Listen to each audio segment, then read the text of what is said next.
Hey guys, welcome back. In today's video, we are talking about the 55% institutional ownership, how SEC is delaying short, the short attack, and many more in this video. First, we're taking a look at this. Webull is now reporting AMC Theaters is owned 55% by institutions. So recently, we've already talked about the change in institutional ownership.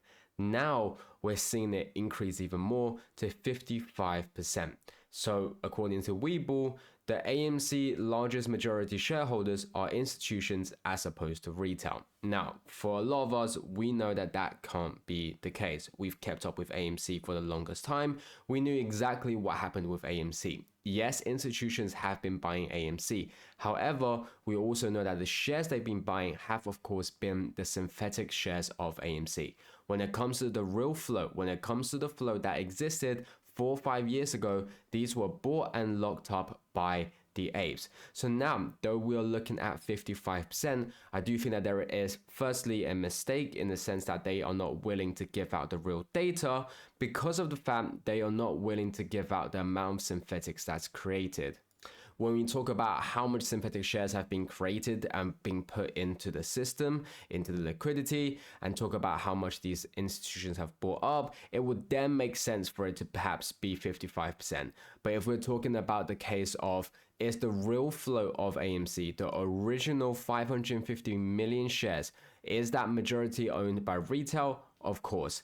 But when you include the fact that potentially there has been 3, 4, 5 or even more billions of AMC shares that exist out there, institutions owning a half of those because of the fact they need it for locates, because of the fact they need it to hedge, then yes, perhaps they have 55%. But I think this is just showing again how ridiculous this is in the sense that if they're not giving out data, it just shows how many synthetics there are. And so, this is what we have to obviously look at. And then another big thing is the fact that we are seeing these institutions so-called, buying and accumulating AMC and coming up to 55%. Why is the price not being affected? 48 million shares bought, 9.5% of AMC's float, and the stock went further down. So recently, we've seen plenty of firms buying AMC. We talked about UBS, the 23 million acquisition.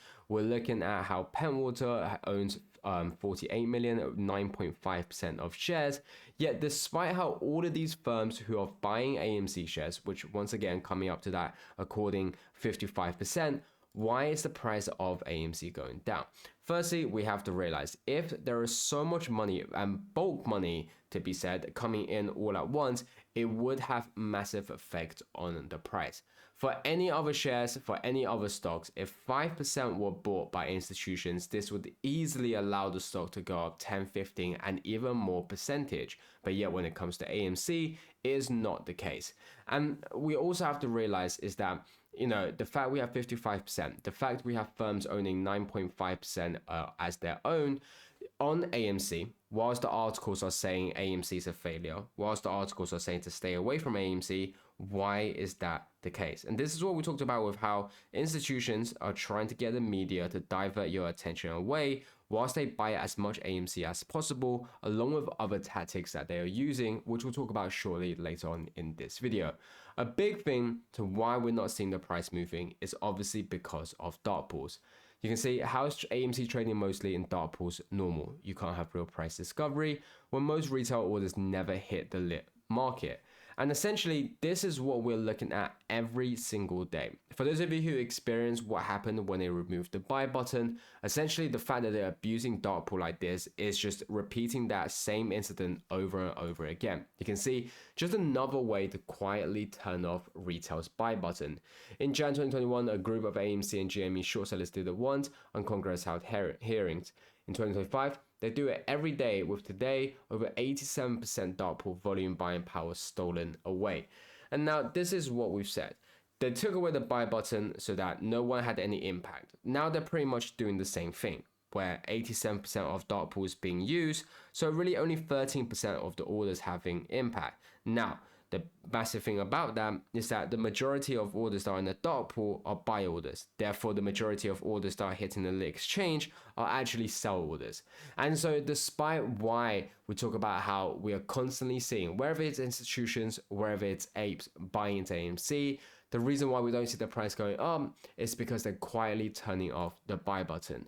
And on top of that, what's even worse to hear is the fact that SEC delays deadline for hedge funds and other big investors to comply with disclosure rules for short selling and stock lending. This is the second delay of 2025. They don't give a damn about retail. So originally this is coming out 2025 and we talked about this. But later on, they delayed it to 2026. So earlier this year, it was meant to come out. But then they suddenly said it's not coming out till 2026. Now they're delaying it all the way to 2028. So this means hedge funds like Citadel are not required to reveal large short positions to the public. We need transparency, not Wall Street privilege. So this pretty much sums it up of what's happening. The SEC is not here to help out the retail. They're here to help out the institutions. Because just like we talked about earlier, the fact we're already seeing the dark pool happening, the fact is just another way to quietly turn off retail's buy button. You know, all of these things shown right now, they can hide the buy orders, they can hide the short orders and not shown. So how is this actually fair? You can see they don't give a damn about retail. This is why we have to be as vocal as possible we can about this, because everyone has to realize that what's actually happening within the market. These guys are stealing everything. These guys are exploiting everything. We're looking at these institutions getting away with these things. Now, a big reason for why I think they're doing this is because over 2 years ago, AMC Entertainment implemented a corporate action to convert APE shares to AMC shares. That required all outstanding APE shares to be returned to AMC Entertainment. To this day, the APE shares have not been returned to AMC Entertainment.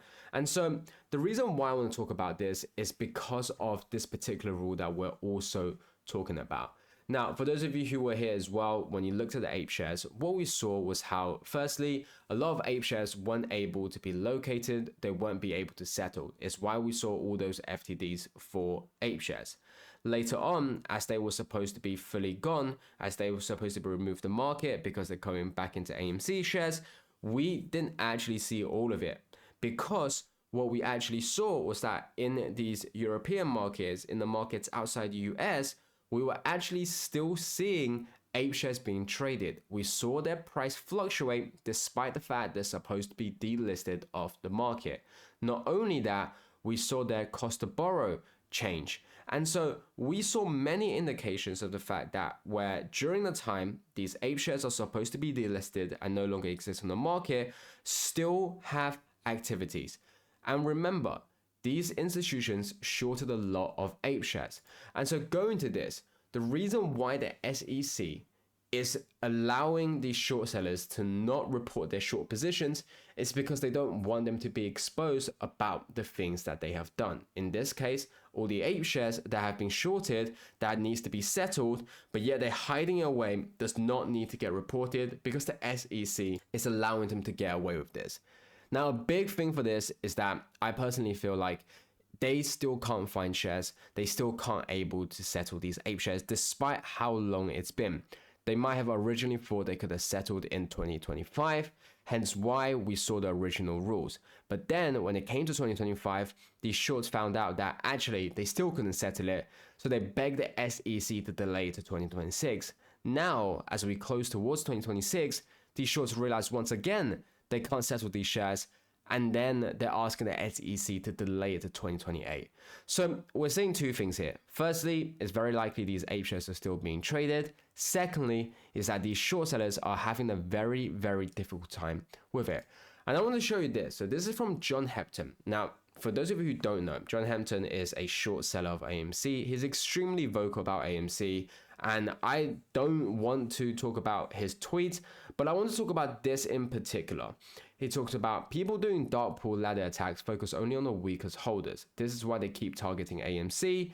Apes divided, weak, in shambles. Now, already we're seeing how short sellers are exposing themselves. Now, John Hepton is infamous in the past on his Twitter for exposing all of the tactics that he has done. He's been very vocal about shorting AMC, and what we've seen is how they talk about these dark pool, how they talk about ladder attacks. So this is from a institutional owner. This is from a short seller of AMC who's admitting that they're using dark pool, that they're using ladder attacks. So if you're still seeing people, or if you still don't believe the fact that AMC is experiencing dark pool, AMC is experiencing ladder attack, despite the fact a short sellers have said that, I don't know what to say to you. But the big focus on this is the fact you can see they're trying to divide the apes.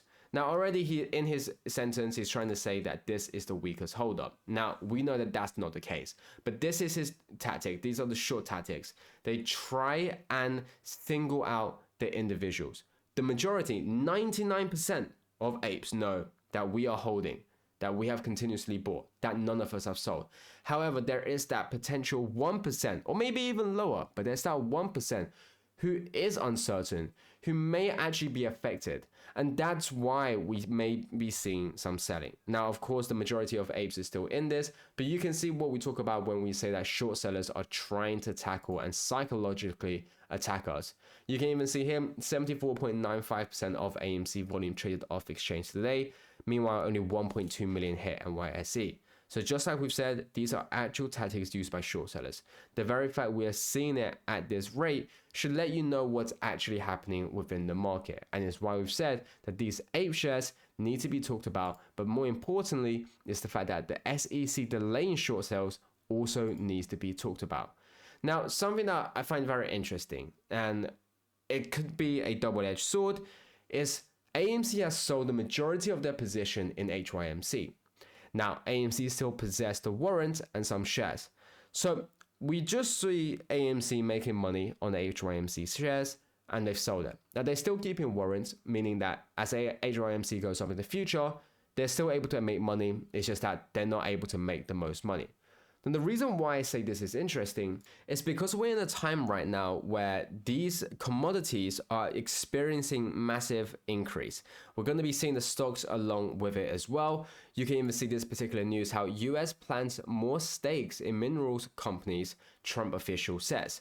So we're not only looking at just how the commodity market is doing, but we're looking at how the US government wants to get more involved as well. So at times like this, we should have our focus on these companies.